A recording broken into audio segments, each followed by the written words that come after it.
Probably for every man, there is at least one city that sooner or later turns into a girl. She was there, and she was the whole city, and that's that. It was at the end of my freshman year of college, back in 1936. I had just flunked out of 5 subjects. Anyway, one evening in Vienna, I was on my windowsill. The apartment below mine had a balcony. I looked down and saw a girl standing on it. She wasn't doing a thing that I could see, except standing there leaning on the balcony railing, holding the universe together. Leah was from the Jewish family who lived in the apartment below mine. She had very dark hair that fell away from the most exquisite pair of ears I have ever seen. She had immense eyes that always seemed in danger of capsizing in their own intelligence. In brief, she was probably the first thing of beauty I had seen that struck me as wholly legitimate. I don't really remember our first evening in my living room. All our evenings were pretty much the same, talking with Leah perched on my window seat.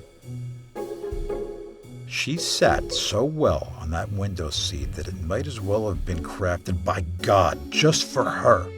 During the days when she was off sitting places other than my windowsill, I began to feel myself succumbing to the memory of her silhouette.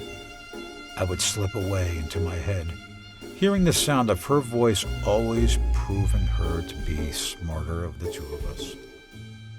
I would long for the comforting aroma of our conversations, the smell of teakwood, Leah's perfume, and Viennese coffee. I found out entirely by accident she had a fiancé. It was the first time I had seen her outside of our apartment building. She fit quite nicely into the real world. I saw her standing in the crowded lobby of a movie house. Then I saw the man beside her. The next evening, when Leah and I had coffee in my sitting room, she said that the man I had seen her with in the lobby was her fiancé. I poured more coffee for both of us, sat down again and asked Leah, "Do you want to be married?" She answered, "I don't know." When I looked at Leah again, her beauty seemed too great for the size of the room. Perhaps that's why, that evening, something more than conversation happened to our relationship.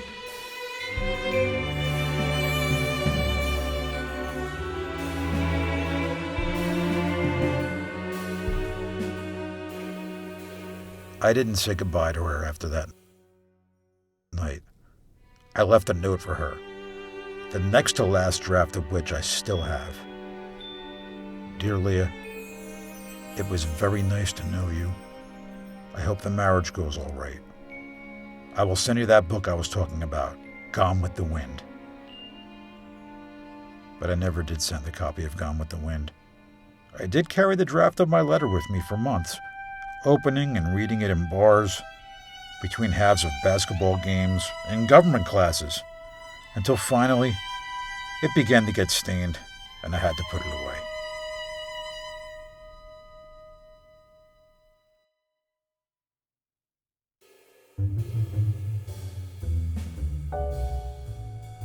During the weeks and months that followed Hitler's takeover of Vienna, I often thought of Leah.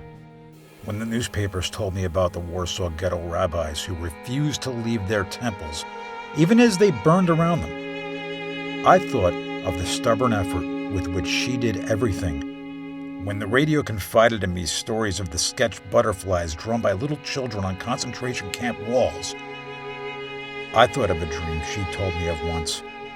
When the camps were cleared and the political men spoke of Jewish bodies withering away with smoke, I thought of the particular way with which Leah looked at you. A look that God granted only to Jewish women. It seemed incomprehensible that someone could render that look to smoke. But a few months after the war in Europe had ended, I took a trip to Vienna. I talked to the tobacco traffic vendor on the corner of the Stiefelstrasse, to the pharmacist in the nearby apothecary, and to a man who insisted he used to see me on the trolley car in 1936. 2 of these people told me that Lee was dead. It was twilight when I pulled in front of our old building.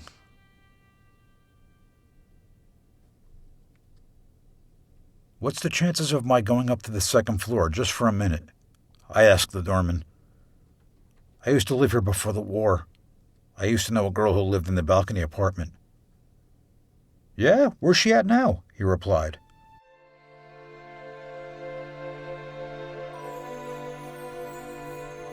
"She's dead." "Well, how come?" "She and her family were burned to death in an incinerator, I'm told." "Yeah, what was she, a Jew or something?" "Yes." "Can I go up a minute?" "What was she to you?" "Nothing. Just a girl I knew."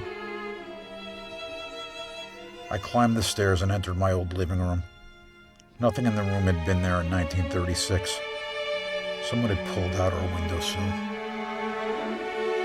I walked to the window, opened it, and looked down for a moment at the balcony where Leah had once stood.